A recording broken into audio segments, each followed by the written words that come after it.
Chief Inspector, I have Superintendent Blake on the phone. He says it's urgent.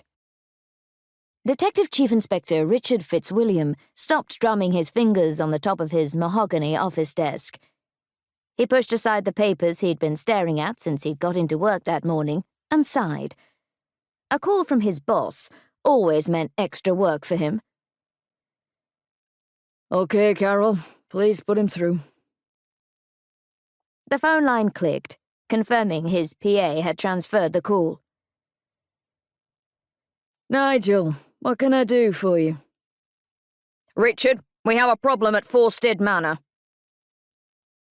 Superintendent Nigel Blake of the Protection and Investigation Royal Service wasn't one to beat around the bush when it came to protecting the royal family. Fitzwilliam ignored the tightening of his stomach. What sort of a problem, sir? He asked slowly. Fawstead Manor in Fenshire was currently being refurbished by Lady Beatrice, the Countess of Rossex. Surely she wasn't embroiled in another incident so soon after the murder investigation at her home, Francis Court, had been concluded back in April. The Countess of Rossex has found a body. Fitzwilliam shook his head. Not again. In fact, she's found two. What? Fitzwilliam's head spun. 2 bodies? How on earth had she got mixed up in trouble so soon after last time?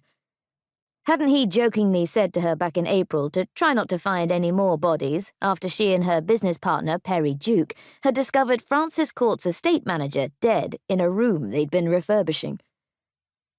Clearly, she hadn't listened to him then, just like she'd not listened to him throughout his investigation into Alex Sterling's death. That woman. He suppressed a low moan. He'd deliberately not thought about Lady Beatrice in the 4 months since he'd left Francis Court. He'd not thought about how she'd made him laugh with her smart remarks. He'd not thought about getting lost in those intelligent green eyes. And he had most definitely not thought about what it would have been like if it had been her who had joined him as a holiday companion on his recent vacation in Greece. Maybe it wouldn't have turned into such a disaster. He smiled and shook his head. With the way he seemed to rub her up the wrong way, perhaps it would have been even worse. Nigel's voice mumbling in his ear snapped him back into the room. So go to Fenshire and see what's going on. I need to know if this is a credible threat to the Countess. Of course, sir. I will be there later today. Good-o. Keep me posted. The line went dead. Fitzwilliam placed the phone down and rubbed his chin. So, he was off to see Lady Beatrice again. As much as the drive from Gollingham Palace in Richmond, where he was based, to Fenshire would be a tedious one, maybe this was exactly what he needed to rid himself of the post-holiday blues he'd been experiencing since he'd returned to the office yesterday.